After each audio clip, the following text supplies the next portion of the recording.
Okey, baik kita sambung sesi pengajian kita ataupun pembelajaran dengan contoh yang pertama, iaitu contoh macam mana cara kita untuk menentukan natural frequency dengan menggunakan standard matrix iteration method, iaitu kita hendak mencari the highest natural frequency. Seperti yang saya slide yang sebelumnya, bila you nak define the highest natural frequency, make sure kamu menggunakan ataupun mendarabkan general equation dengan M inverse, matrix M inverse. Dalam soalan, gambar ajar telah diberikan. Dalam kes ini, basically ada 2 degree of freedom system, iaitu ada mass number 1 dan mass number 2, dan pergerakannya adalah pergerakan secara vertical. So, yang ini adalah kes 2 degree of freedom.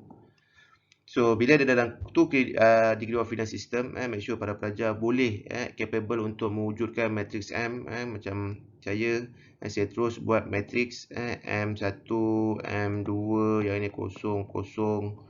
So, pelajar kena ingat yang ini adalah acceleration x double dot 1, x double dot 2.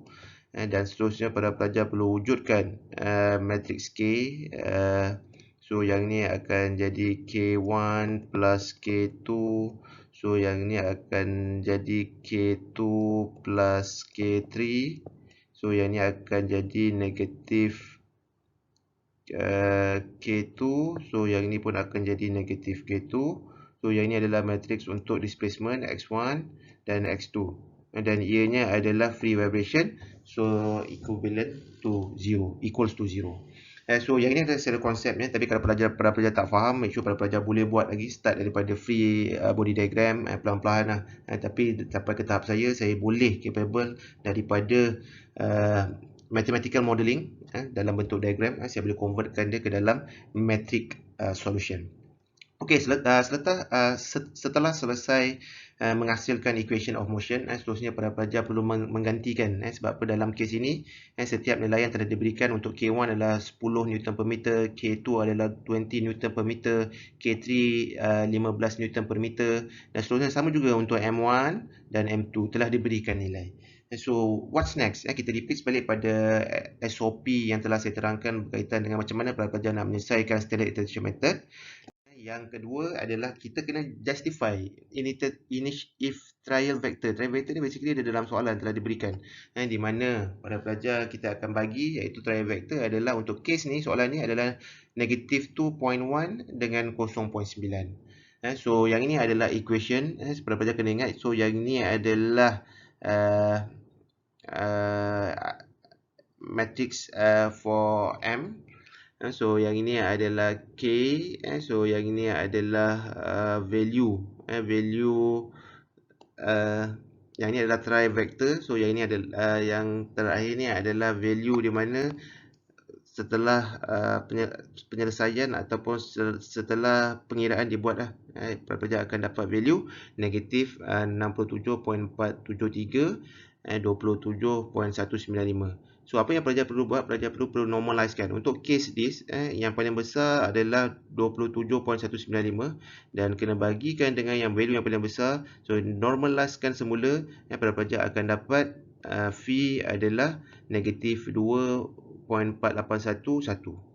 Sama juga same goes to the second, so dinamakan iteration, iaitu step yang seterusnya kita iterate saja menggunakan formula yang sama. So, actually yang ini adalah identity matrix for mass. So, yang ini adalah value of stiffness. So, didarabkan dengan yang ini adalah vektor yang setelah dinormaliskan. So, para pelajar lihat yang ini mesti samakan dengan yang ini lah. Mesti sama. Dan kemudian selesaikan equation ini, para pelajar akan dapat 2/1 matrix. Seterusnya, compare yang lagi besar adalah 31.309 dan dinormaliskan, darabkan dengan bawah. Jadinya para pelajar akan remaining adalah negatif 2.5121. So, make sure normalizekan itu adalah berdasarkan yang paling tinggi lah. Maksudnya regardless di direction, either positif ataupun negatif. Basically, kita akan ambil yang paling besar adalah positif lah. Okay, so kita iterate, gunakan method yang sama. Kita buat iteration saja. Yang ini pun sama, iaitu identity matrix of mass. So yang ini adalah matrix untuk K. So yang ini value ni kita dapat setelah kita normalizekan. Normalizekan daripada yang ni, normalizekan, kemudian kita akan dapat value ni. Kemudian kita bagi balik, jadinya bagikan dengan value yang paling besar iaitu 31.539, value yang paling besar kita masukkan kat sini. Kemudian kita akan dapat value begini. Dan seterusnya kita gunakan konsep yang sama, kita iterate sampai bila kita nak berhenti iterate. Sampai kita dapat bahawa value-nya tidak berubah. Yang ini adalah sama, yang ini pun adalah sama.